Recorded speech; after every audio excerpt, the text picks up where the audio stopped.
जळगाव जिल्ह्यातील चोपडा तालुक्यात पपई हे पीक बऱ्यापैकी घेतलं जातं. चोपडा तालुक्यातील लासूर येथे प्रगतशील शेतकरी तुषार वाघ यांनी आपल्या किमान 2 एकर शेतात तैवान 787 या जातीची पपई पीक लावलं होतं. पण हे पपई 4 रुपये प्रति किलो अशी कवडीमोल भावाने विकलं जात असल्याने ते हतबल झाले.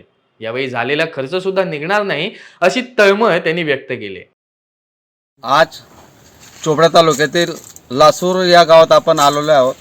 कारण की सध्या चोपडा तालुक्यात पपईचं पीक मोठ्या प्रमाणात घेतलं जातं आणि असे जे काही आपल्या लासूर येथील शेतकरी आहेत की ज्यांनी पपईचं हे उत्पादन चांगल्या प्रकारे घेतलं, परंतु बाजारभाव मिळत नसल्याने त्यांच्या मनात मोठी चिंता निर्माण झाली आहे.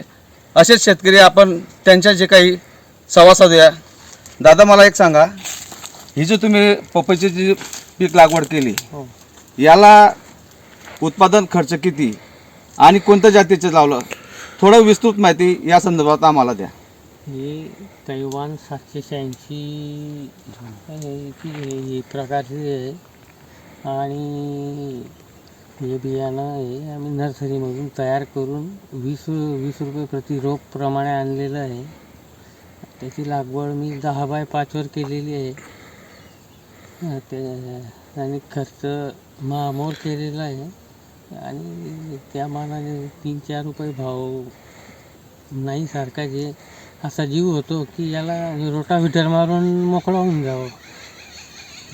एकंदरीत आपण पाहतोय की सध्या बाजारात पपईला मागणी आहे, परंतु उत्पादन मोठ्या प्रमाणावर निघाल्यामुळे उत्पादन खर्च निघत नाही अशीच परिस्थिती शेतकऱ्यांची निर्माण झाली. हे जो तुम्ही किती एकर क्षेत्रामध्ये पपई लागवड केली आणि याला आजपर्यंत किती खर्च आला? मी जवळजवळ 2.5-2.5 एकरमध्ये पपई लागवड केलेली आहे आणि याला मला म्हणजे याच्याच रोप आणायला मला 40,000 रुपये खर्च आला होता आणि इतर खर्च मला 50-60 हजार रुपये असा आला. मजुरी वगैरे अजून वेगळी आहे. मजुरी जर ॲड केली तर मग अजून ते 25-30 हजार वाढतील. ठिबक वगैरे टाकली याचा खर्च 50-60 हजार. याच्यातनं तुम्हाला जोडजोड तुम्ही 2-2.25 एकर पपई लागवड केली असे म्हणतायत, तर याच्यातनं अपेक्षित उत्पन्न तुम्हाला किती हवं होतं? अपेक्षित उत्पन्न मला तर भरपूर हवं होतं. म्हणजे 50-60 टन अपेक्षित होतं मला.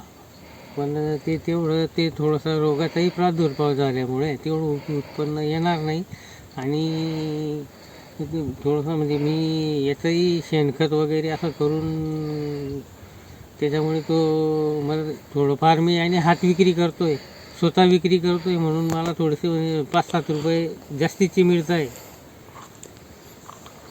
खरं जर पाहायला गेलं तर आज शेतकऱ्यांची अशी परिस्थिती निर्माण झालेली आहे. उत्पादन चांगलं येऊ शकतं, परंतु बाजारभाव मिळत नसल्यामुळे शेतकऱ्यांच्या चेहऱ्यावर कुठेतरी निराशा जाणवत असल्याचं चित्र आपल्याला स्पष्ट दिसत आहे. न्यूज अनकटसाठी आत्माराम पाटील, लासूर, चोपडा.